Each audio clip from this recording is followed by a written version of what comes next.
നമസ്കാരം. ഇന്നത്തെ ലോകത്ത് ഏറ്റവും അധികം ആളുകൾ നേരിടുന്ന വലിയ ഒരു വെല്ലുവിളി എന്താണെന്നറിയാമോ? മനസ്സമാധാനമില്ല, അല്ലെങ്കിൽ തകർന്നു കിടക്കുന്ന മനസ്സിനെ നേരെയാക്കാൻ സാധിക്കുന്നില്ല എന്നുള്ളതാണ്.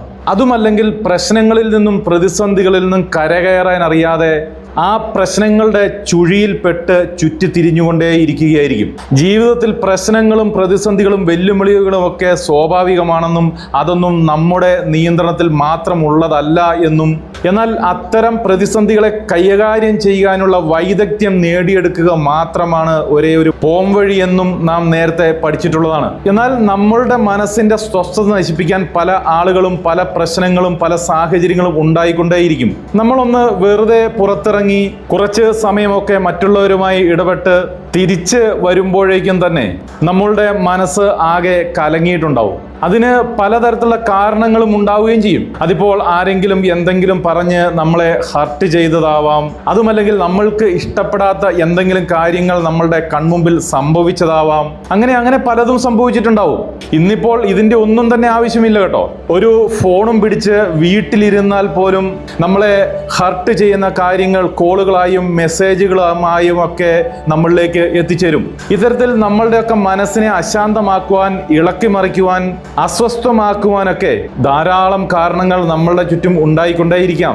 എന്നാൽ നേരെ മറിച്ച് നമ്മളുടെ മനസ്സിനെ സന്തോഷിപ്പിക്കുവാൻ, ശാന്തമാക്കുവാൻ, സമാധാനിപ്പിക്കുവാൻ പ്രത്യേകിച്ച് കാരണങ്ങളൊന്നും കാണുന്നുമില്ല എന്ന് വിചാരിക്കുക.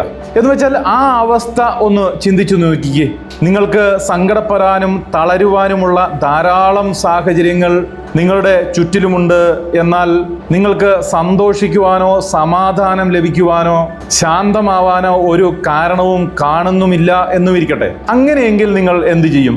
ഇതാണ് ഇന്ന് ലോകത്തിലെ ബഹുഭൂരിപക്ഷം ആളുകളുടെയും അവസ്ഥ. ഇത്തരം സാഹചര്യങ്ങളിൽ എന്ത് ചെയ്യണമെന്ന് പോലും അറിയില്ല. അപ്പോൾ അത്തരം സാഹചര്യത്തിൽ നിങ്ങൾ എന്ത് ചെയ്യേണ്ടതായിട്ട് വരാൻ? നിങ്ങൾക്ക് സന്തോഷിക്കാനും ശാന്തമാവാനുമുള്ള കാരണത്തെ നിങ്ങൾ തന്നെ നിർമ്മിക്കേണ്ടതായിട്ട് വരും. സന്തോഷിക്കുവാനും സമാധാനിക്കുവാനുമുള്ള ഒരു കാരണവും നിങ്ങളിൽ കാണുന്നില്ല എങ്കിൽ നിങ്ങൾ അത്തരം സാഹചര്യങ്ങൾ നിർമ്മിക്കേണ്ടതായിട്ട് വരും. അതൊക്കെ അത്തരം സാഹചര്യങ്ങളിൽ എങ്ങനെ സാധിക്കും എന്നല്ലേ നിങ്ങളിപ്പോൾ ചിന്തിച്ചത്? എന്നാൽ തീർച്ചയായും സാധിക്കും. അതിനുള്ള മാർഗങ്ങളാണ് ഞാൻ ഇന്ന് നിങ്ങൾക്ക് പറഞ്ഞു തരാൻ വേണ്ടി പോകുന്നത്. അതിൽ ഏറ്റവും പ്രധാനപ്പെട്ട ഒന്ന്, നിങ്ങൾ ശാന്തരായി ഇരിക്കുക എന്ന ലളിതമായ കാര്യമാണ്. അതിന് വളരെ സിമ്പിളായ ചില ഉദാഹരണങ്ങൾ പറഞ്ഞു തരാം. അപ്പോൾ നിങ്ങൾക്കത് വേഗത്തിൽ മനസ്സിലാക്കാൻ വേണ്ടി സാധിക്കും. അതിനിപ്പോൾ നിങ്ങളൊരു കുളത്തിലേക്ക് നോക്കുക. ഇപ്പോൾ ആ കുളം വളരെ ശാന്തമായി കിടക്കുകയാണ്. അപ്പോൾ വികൃതി പിടിച്ച ആരോ ഒരാൾ ആ കുളത്തിന്റെ തീരത്തേക്ക് പോയിട്ട് ആ കുളത്തിലേക്ക് ഒരു ചെറിയ കല്ലെടുത്ത് എറിയുകയാണ് എന്ന് വിചാരിക്കുക. അപ്പോൾ സ്വാഭാവികമായും എന്തു സംഭവിക്കും? ആ കുളം ഇളകി മറിയും, ഓളം വെട്ടാൻ തുടങ്ങും. ശരിയല്ലേ? ഇതല്ലേ ആ കുളത്തിൽ സംഭവിക്കുക? അതെ, ശരിക്കും ഇത് തന്നെയാണ് ആ കുളത്തിൽ സംഭവിക്കുക. ഇനി ആ ഓളം വെട്ടൽ നിൽക്കാൻ എന്ത് ചെയ്യണം? അതിന് ആരെങ്കിലും ആ കുളത്തിന്റെ കൂടെ എന്തെങ്കിലും ഇടപാടുകൾ പ്രത്യേകമായി നടത്തേണ്ടതായിട്ടുണ്ടോ? ആവശ്യമില്ലല്ലോ. എന്ന് വെച്ചാൽ അതിനെ അതിൻ്റെ സ്വാഭാവികതയ്ക്ക് വിട്ടുകൊടുത്താൽ കുറച്ച് സമയം കൂടിയൊക്കെ ഓളം വെട്ടി അതിൻ്റെ ശക്തി മെല്ലെ മെല്ലെ കുറഞ്ഞു വന്ന് പഴയതുപോലെ തന്നെയാവും. ശരിയല്ലേ? അപ്പോൾ ശരിക്കും അവിടെ എന്താണ് സംഭവിച്ചത്? ആ കുളത്തെ ഇളക്കി മറിക്കുവാൻ ഒരു എക്സ്റ്റേണൽ ഫോഴ്സിന്റെ ആവശ്യം വന്നിട്ടുണ്ട്. എന്നാൽ അതിനെ പൂർവ്വസ്ഥിതിയിലാക്കുവാൻ എന്തെങ്കിലും എക്സ്റ്റേണൽ ഫോഴ്സിന്റെ ആവശ്യം വന്നോ? ഇല്ല. കാരണം അതിനെ പൂർവ്വസ്ഥിതിയിലാക്കുവാൻ ആവശ്യമായിട്ടുള്ളൊരു ഫോഴ്സ് അത് ആ കുളത്തിൽ തന്നെ ഉണ്ട് എന്നുള്ളതാണ്. വെള്ളം അങ്ങനെയാണ് എന്നതുപോലെ തന്നെയാണ് നമ്മുടെ മനസ്സും എന്ന് നാം തിരിച്ചറിയണം. അതൊരു കുളം പോലെയാണ്. അതിലേക്ക് ചിലപ്പോൾ പലരും വന്ന് കല്ലുകൾ എറിഞ്ഞിട്ട് പോകും. അപ്പോൾ നമ്മളുടെ മനസ്സ് ഇളകി മറിയാൻ തുടങ്ങും. എന്നാൽ പിന്നീട് ആ മനസ്സ് ശാന്തമാവണം. അതങ്ങനെയാണ്. പക്ഷേ അത്തരം സാഹചര്യങ്ങളിൽ നാം ചെയ്യുന്ന വലിയ ഒരു തെറ്റ് എന്താണെന്നറിയാമോ? ആ ഇളകി മറിഞ്ഞ് ഓളം വെട്ടിക്കൊണ്ടിരിക്കുന്ന കുളത്തിലേക്ക് ഇറങ്ങി അതിനെ തടഞ്ഞു നിർത്തുന്നതിന് വേണ്ടി എന്തെങ്കിലുമൊക്കെ ചെയ്തുകൊണ്ടേയിരിക്കും. അപ്പോൾ സ്വാഭാവികമായും എന്തായിരിക്കും സംഭവിക്കുക? നിങ്ങൾ നിർത്താൻ ശ്രമിക്കുന്ന ആ ഓളങ്ങൾ കൂടുതൽ കൂടുതൽ കലങ്ങി മറിഞ്ഞ് ഓളം വെട്ടാൻ തുടങ്ങും. അത് ആ കല്ല് വീണപ്പോൾ ഉണ്ടായ ഓളങ്ങളെക്കാൾ ശക്തമായിരിക്കുകയും ചെയ്യും. നിങ്ങൾ എത്രയധികം അതിനെ തടഞ്ഞു നിർത്താൻ ശ്രമിക്കുന്നുവോ അത്രയധികം ഓളങ്ങൾ ഉണ്ടായിക്കൊണ്ടേയിരിക്കുകയായിരിക്കും ചെയ്യുന്നത്. ഇതുപോലെ തന്നെയാണ് ആരോ കേടുവരുത്തിപ്പോയ മനസ്സിനെ ശരിയാക്കുന്നതിന് വേണ്ടി ഇത്തരത്തിലുള്ള വിഷയങ്ങൾ കൈകാര്യം ചെയ്ത് ശീലമില്ലാത്ത പ്രൊഫഷണലുകളെ അല്ലാത്ത മറ്റു പല ആളുകളെയും ആശ്രയിക്കുക, മറ്റു പല സാഹചര്യങ്ങളെയും സൃഷ്ടിക്കുക. ഇങ്ങനെയൊക്കെ ചെയ്യാൻ ശ്രമിക്കുമ്പോൾ ഒരുപക്ഷെ നിങ്ങളുടെ മനസ്സിൽ കൂടുതൽ ഡിസ്റ്റർബൻസ് ഉണ്ടാവുകയാണ് ചെയ്യുക. പക്ഷെ ശരിയാണ്, ആ സമയത്ത് നിങ്ങൾ ഒന്ന് പുറത്തേക്കൊക്കെ ഇറങ്ങിപ്പോയി കുറച്ച് സമയം പ്രകൃതിയിൽ ചെലവഴിക്കുക, അല്ലെങ്കിൽ ഏറ്റവും അടുത്ത ഒരു ഫ്രണ്ടിനോടൊക്കെ ഒന്ന് സംസാരിക്കുക. ഇത്തരത്തിലൊക്കെ ഒരു ഡൈവേർഷനൊക്കെ നല്ലത് തന്നെയാണ്. പക്ഷേ ഒരു കാര്യം പ്രത്യേകം ശ്രദ്ധിക്കണം, ആ സമയത്ത് നിങ്ങൾ ഡിസ്റ്റർബ്ഡ് ആണ്. അങ്ങനെ ഒരു പ്രത്യേക മാനസികാവസ്ഥയിൽ ഇരിക്കുന്ന നിങ്ങൾ എങ്ങനെ പെരുമാറുമെന്നോ സംസാരിക്കുമെന്നോ, മറ്റുള്ളവർ നിങ്ങളോട് പറയുന്ന കാര്യങ്ങൾ നിങ്ങൾ എത്തരത്തിൽ എടുക്കുമെന്നോ ഒന്നും പറയാൻ കഴിയില്ല. കാരണം നിങ്ങൾ ഡിസ്റ്റർബ്ഡ് ആണ്.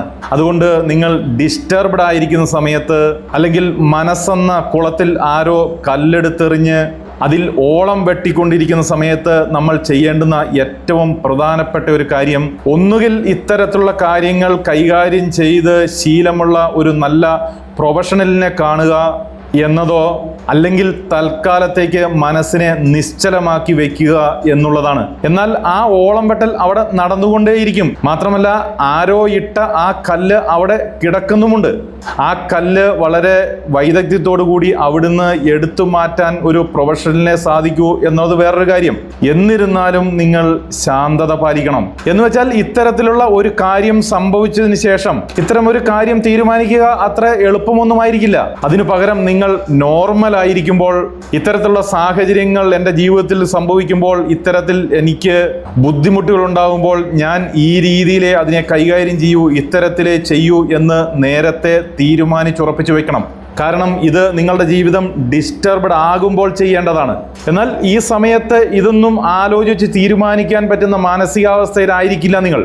അതുകൊണ്ട് നേരത്തെ തന്നെ ഇതൊരു തീരുമാനമായി എടുത്ത് മനസ്സിനെ പറഞ്ഞ് ബോധ്യപ്പെടുത്തി വെക്കണം. അഥവാ ഞാൻ ഡിസ്റ്റർബ്ഡ് ആയി കഴിഞ്ഞാൽ ഞാൻ ശാന്തമായിരിക്കണം എന്നത്. അതല്ലാതെ അത് മറ്റാരുടെയെങ്കിലും തലയിൽ കൊണ്ട് ഇടാൻ ശ്രമിക്കരുത്. ആ സമയത്ത് ഞാൻ നല്ല നിയന്ത്രണത്തിലായിരിക്കണം എന്നൊക്കെ തീരുമാനിച്ച് ഉറപ്പിച്ച് മനസ്സിനെ പഠിപ്പിച്ചു വെക്കണം. മറ്റൊരു ചെറിയ ഉദാഹരണം കൂടി പറഞ്ഞാൽ നിങ്ങൾക്കത് പൂർണ്ണമായും ബോധ്യപ്പെടും. ഇപ്പോൾ നിങ്ങളുടെ കൈക്കോ കാലിനോ എന്തെങ്കിലും ഒടിവോ ചതവോ ഫ്രാക്ചറോ പറ്റിയാൽ നമ്മൾ ഹോസ്പിറ്റലിൽ പോയാൽ ഡോക്ടർമാർ എന്താണ് ചെയ്യുക? വേദന കുറയ്ക്കുവാനും മുറിവ് കരിയുവാനും ഒക്കെയുള്ള ആന്റിബയോട്ടിക്കുകളൊക്കെ തരുമായിരിക്കും. പക്ഷേ ആ ഒടിവ് നേരെയാവാൻ, ഫ്രാക്ചർ നേരെയാവാൻ അവിടെ പ്ലാസ്റ്റർ ഇട്ട് തരികയാണ് ചെയ്യുന്നത്. അത് എന്തിനാണെന്നറിയാമോ? ആ ഭാഗം ഇളകാതിരിക്കാൻ വേണ്ടിയാണ്. അങ്ങനെ ഇളകാതിരുന്നാൽ ആ മുറിവ്, ആ ഒടിവ് ഹീൽ ചെയ്യേണ്ട ഉത്തരവാദിത്തം നിങ്ങളുടെ ശരീരം സ്വയം ഏറ്റെടുക്കും എന്നുള്ളതാണ്. ആ ഉത്തരവാദിത്തം നമ്മളുടെ ശരീരം കൃത്യമായി നിർവഹിച്ചുകൊള്ളും. അത്തരത്തിലുള്ള കഴിവ് നമ്മുടെ ശരീരത്തിനുണ്ട് എന്നുള്ളത് കൊണ്ടാണ് കേട്ടോ. ഇതേപോലെ തന്നെയാണ് നിങ്ങളുടെ മനസ്സും. മനസ്സിനെ വിശ്രമിക്കാൻ അനുവദിക്കുക. അതിനായി സിമ്പിളായിട്ടുള്ള മെഡിറ്റേഷൻസ് ചെയ്യാം, അല്ലെങ്കിൽ നിങ്ങൾക്ക് ഇഷ്ടമുള്ള നല്ല മ്യൂസിക്കുകൾ കേൾക്കാം, അല്ലെങ്കിൽ നിങ്ങളൊരു ഈശ്വര വിശ്വാസിയാണെങ്കിൽ നിങ്ങൾക്ക് ഇഷ്ടമുള്ള ആരാധനാലയങ്ങളിലൊക്കെ പോയി ശാന്തമായി സമയം ചെലവഴിക്കാം, മന്ത്രങ്ങൾ ഉരുവിടാം. ഇത്തരത്തിൽ പല കാര്യങ്ങളും നമ്മൾക്ക് ചെയ്യാൻ വേണ്ടി സാധിക്കും. നമ്മളുടെ മനസ്സിലെ ഓളങ്ങൾ ഒന്ന് ശാന്തമാവുന്നതുവരെ. ഇത് മാത്രമേ അത്തരം സാഹചര്യങ്ങൾ നമ്മുടെ മുമ്പിൽ വഴിയായിട്ടുള്ളൂ എന്ന് ആദ്യമേ മനസ്സിലാക്കിയിരിക്കണം. എന്നാൽ മറ്റൊരു പ്രധാനപ്പെട്ട കാര്യങ്ങൾ കൂടി മനസ്സിലാക്കിയിരിക്കണം കേട്ടോ. ഒരു കുളത്തിലേക്ക് ഒരു കല്ലെടുത്തിടുക എന്ന് പറയുന്നത് ഒരു സെക്കൻഡിന്റെ പണിയേ ഉള്ളൂ. പക്ഷേ അതിന്റെ ഫലമായിട്ടുണ്ടായ ഓളങ്ങൾ ഇങ്ങനെ അലയടിച്ച് അത് പൂർണ്ണമായി ശാന്തമാകുന്നതിന് മണിക്കൂറുകൾ എടുത്തേക്കാം. എന്ന് വെച്ചാൽ ഒരു കുളത്തിൽ ഒരു കല്ല് വീഴുന്നത് 1 സെക്കൻഡിന്റെ മാത്രം ഫലമായിട്ടാണെങ്കിലും അത് പഴയപടിയാവാൻ 1 മണിക്കൂറോ അരമണിക്കൂറോ എടുക്കുമെങ്കിൽ നമ്മളുടെ ജീവിതത്തിൽ ഉണ്ടാകുന്ന പ്രശ്നങ്ങൾ 1 മിനിറ്റ് കൊണ്ടോ 1 മണിക്കൂർ കൊണ്ടോ അതുമല്ലെങ്കിൽ 2 3 മണിക്കൂറുകൾ കൊണ്ടുണ്ടാകുന്ന ഒരു പ്രശ്നമായിരിക്കും. അപ്പോൾ സ്വാഭാവികമായും അത് ശരിയാവാൻ ചിലപ്പോൾ ദിവസങ്ങൾ തന്നെ വേണ്ടി വന്നേക്കാം. ശരിയല്ലേ? എന്ന് വെച്ചാൽ നമ്മളുടെ മനസ്സ് ഡിസ്റ്റർബ്ഡ് ആവാൻ വളരെ കുറച്ച് സമയം മാത്രം മതിയാകും. എന്നാൽ അത് പൂർവ്വസ്ഥിതിയിലാകാൻ വളരെയധികം സമയമെടുത്തേക്കാം എന്നാണ് ഞാൻ പറഞ്ഞതിനർത്ഥം. ഇത് നമ്മൾ പ്രാഥമികമായി അംഗീകരിച്ചേ മതിയാവൂ. മറ്റൊരു വലിയ തെറ്റിദ്ധാരണ, നിങ്ങൾക്ക് ഒരു പ്രശ്നമുണ്ടായി, നിങ്ങളുടെ മനസ്സ് ഡിസ്റ്റർബ്ഡ് ആയി എന്നിരിക്കട്ടെ, ചിലപ്പോൾ അതിന് പരിഹാരം കാണേണ്ടതായി വരും. പരിഹാരം കാണാതെ അതവിടെ കിടന്നാൽ ഡിസ്റ്റർബൻസ് കൂടിക്കൊണ്ടേയിരിക്കും. അപ്പോൾ നിങ്ങൾ ശ്രദ്ധിക്കേണ്ട പ്രധാനപ്പെട്ട ഒരു കാര്യമുണ്ട്. നിങ്ങളുടെ മനസ്സ് അല്പമൊന്ന് ശാന്തമായതിനു ശേഷം നിങ്ങൾ അനുഭവിക്കുന്ന പ്രശ്നം പരിഹാരമുള്ള പ്രശ്നമാണോ അതോ പരിഹാരമില്ലാത്ത പ്രശ്നമാണോ എന്ന് സ്വയം ചിന്തിക്കണം. ചില പ്രശ്നങ്ങൾക്ക് പരിഹാരമേ ഉണ്ടാവില്ല. ശരിയല്ലേ? പരിഹാരമില്ലാത്ത ഒരുപാട് പ്രശ്നങ്ങളുണ്ട് ഈ ലോകത്തിൽ. ഉദാഹരണത്തിന് വേണ്ടപ്പെട്ട ഒരാളുടെ പെട്ടെന്നുള്ള മരണം, അല്ലെങ്കിൽ വേണ്ടപ്പെട്ട ഒരാൾ നമ്മളെ ഇട്ടിട്ട് പോവുക എന്നതൊക്കെ പരിഹാരമില്ലാത്ത പ്രശ്നങ്ങളാണ്. അതുകൊണ്ട് തന്നെ അത്തരം പ്രശ്നങ്ങൾക്ക് പരിഹാരം തേടാൻ നിങ്ങൾ ശ്രമിച്ചുകൊണ്ടിരുന്നാൽ നിങ്ങൾ പരാജയപ്പെടുകയുള്ളൂ. നിങ്ങൾ വെറുതെ നിരാശപ്പെട്ടുകൊണ്ടേയിരിക്കും. കാരണം പരിഹാരമില്ലാത്ത ഒരു കാര്യമാണ് നിങ്ങൾ തേടുന്നത്. അതുകൊണ്ട് അതിനുവേണ്ടി ശ്രമിച്ച് സമയം പാഴാക്കരുത്.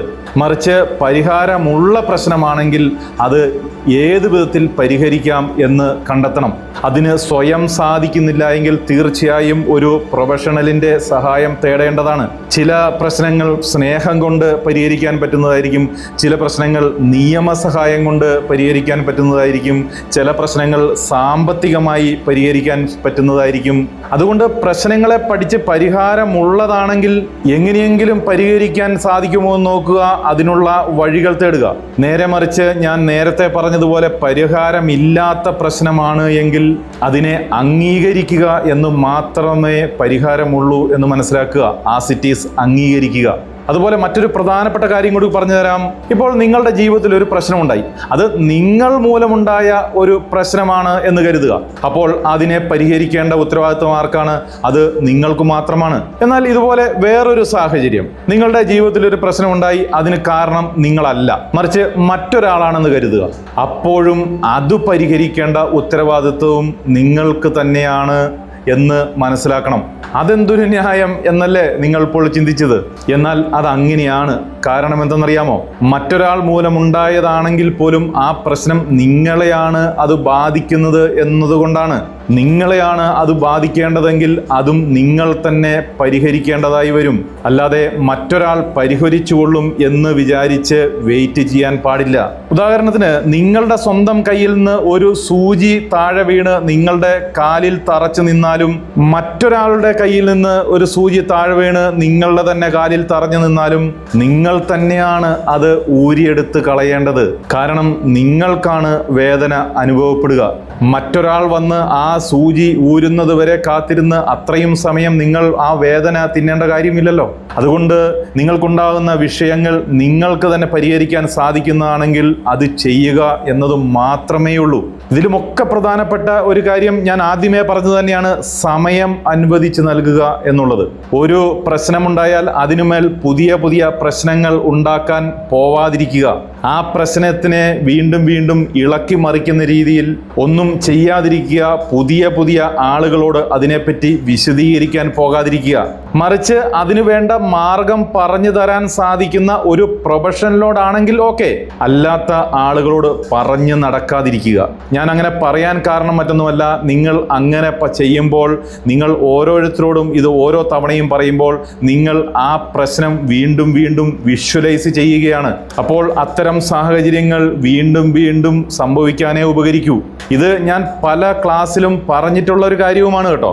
അപ്പോൾ ഇത്തരം കാര്യങ്ങളൊക്കെ നിങ്ങൾ പ്രാവർത്തികമാക്കാൻ ശ്രമിച്ചാൽ നിങ്ങളുടെ മനസ്സിനെ ശക്തിപ്പെടുത്താനും ഒരു പ്രശ്നമുണ്ടാകുമ്പോൾ അതിൽ നിന്ന് കരകയറാനും പഴയ ജീവിതത്തിലേക്ക് തിരിച്ചു പോകാനും നിങ്ങൾക്ക് സാധിക്കും എന്നുള്ളതാണ്.